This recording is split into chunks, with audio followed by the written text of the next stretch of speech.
Aren't you scared?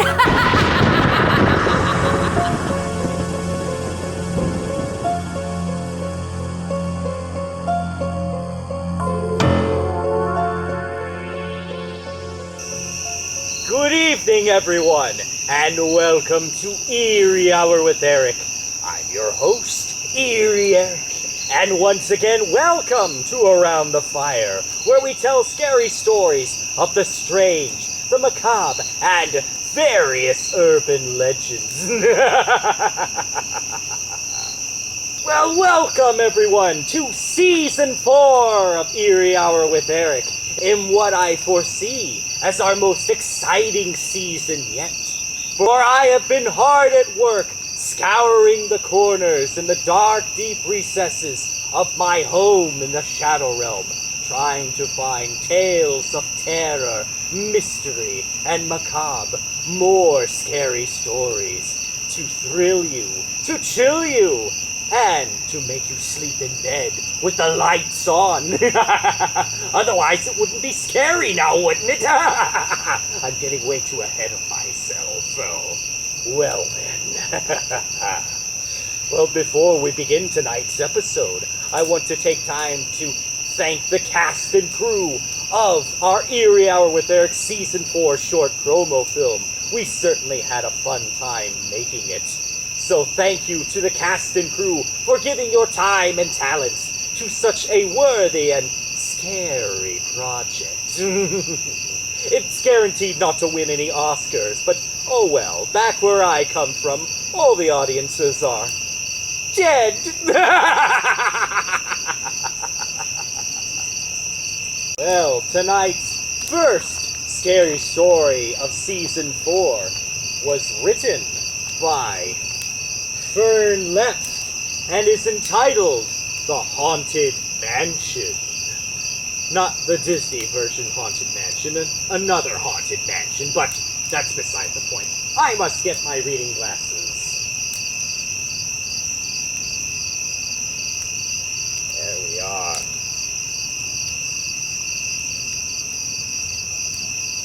The Haunted Mansion. I had been riding my bike for hours now at top speed. I didn't know where I was or what time it was. There were clouds in the sky.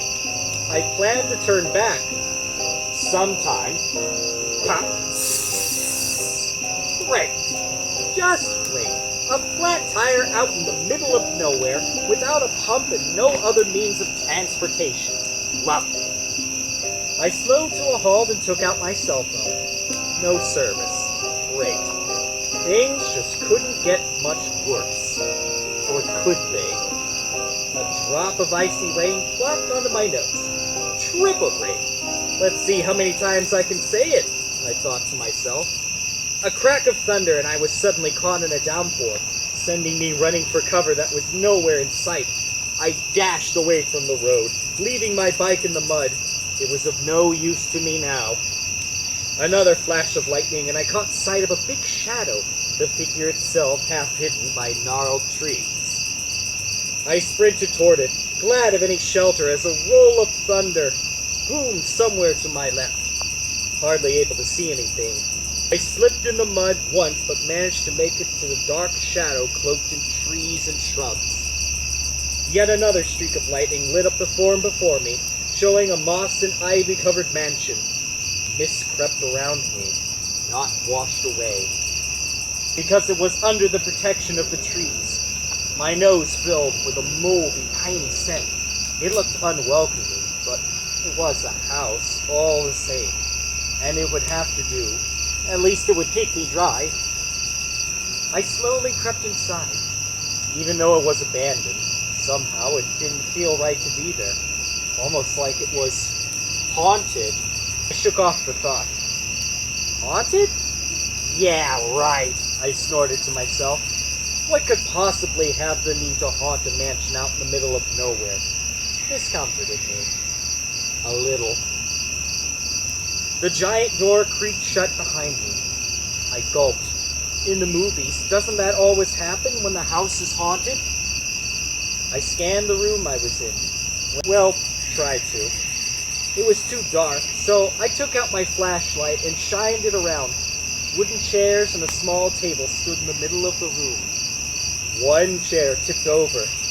A bare coat rack stood beside the doorway, incredibly dusty and strewn with cobwebs, just like everything else.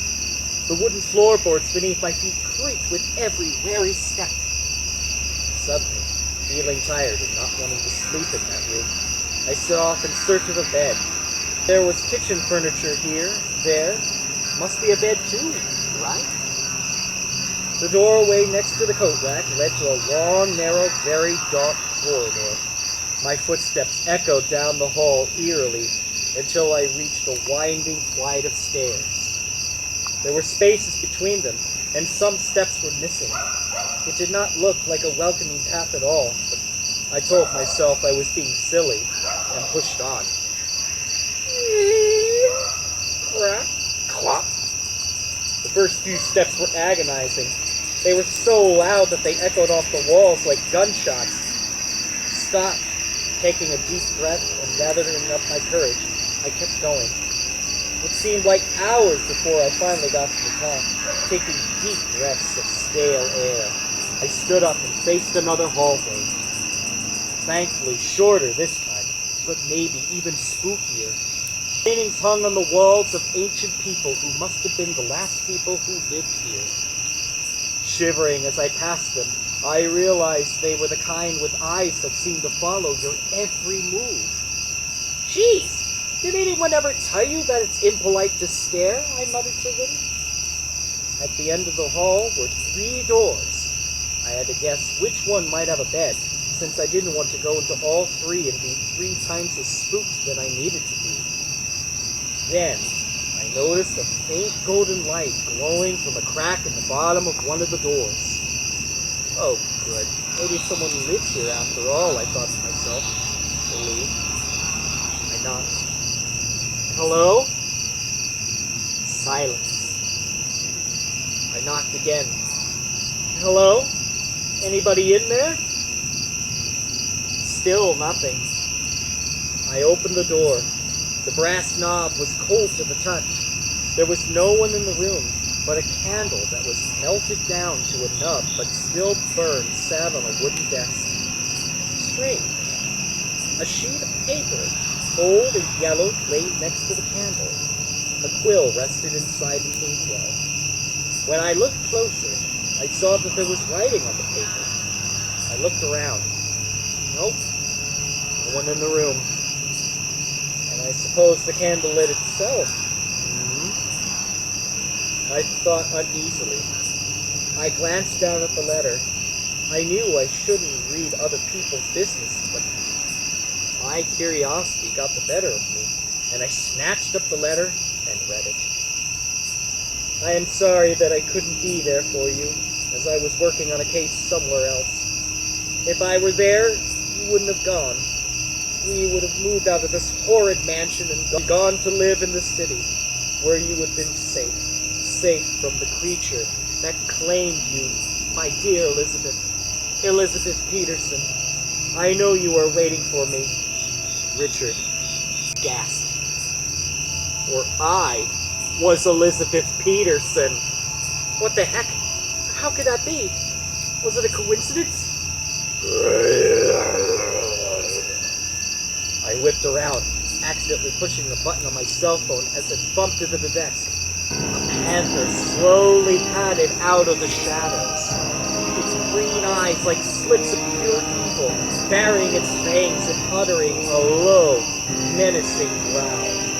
Suddenly it lunged and morphed into a person I somehow knew as Richard. A shattering of glass, a blood-curdling scream, and I was falling, and then my phone rang, and I jumped. My bike was lying on the side of the road.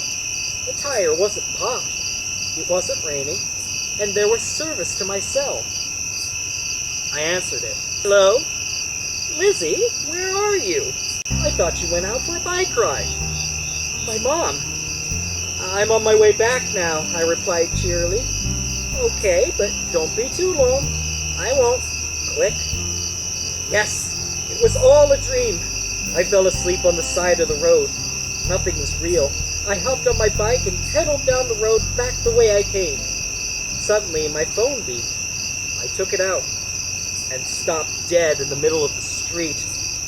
A picture of a panther with evil green eyes, baring its fangs, was burned onto the screen. I screamed, throwing it down onto the asphalt. It shattered to a million pieces, and I shot down the old road. That was very, very scary indeed, wouldn't you say? What do you think? And just like when the author rode her bike down the trail to get away from the haunted mansion, I too must be off. Everyone, thank you all so much for tuning in to this inaugural episode of Season 4 of Eerie Hour with Erich. If you liked it, please be sure to hit the like button, also hit the subscribe button, and click the notification bell so that you'll receive all the latest updates from Eerie Hour with Erich. And don't forget to share this with your family, your friends, your co-workers, and whoever you interact with on a daily basis. And also, don't forget to follow us on Facebook, Instagram, as well as TikTok. Just like I always say at the end of each and every video, dreams may become reality, but at the same time, dreams can also become nightmares.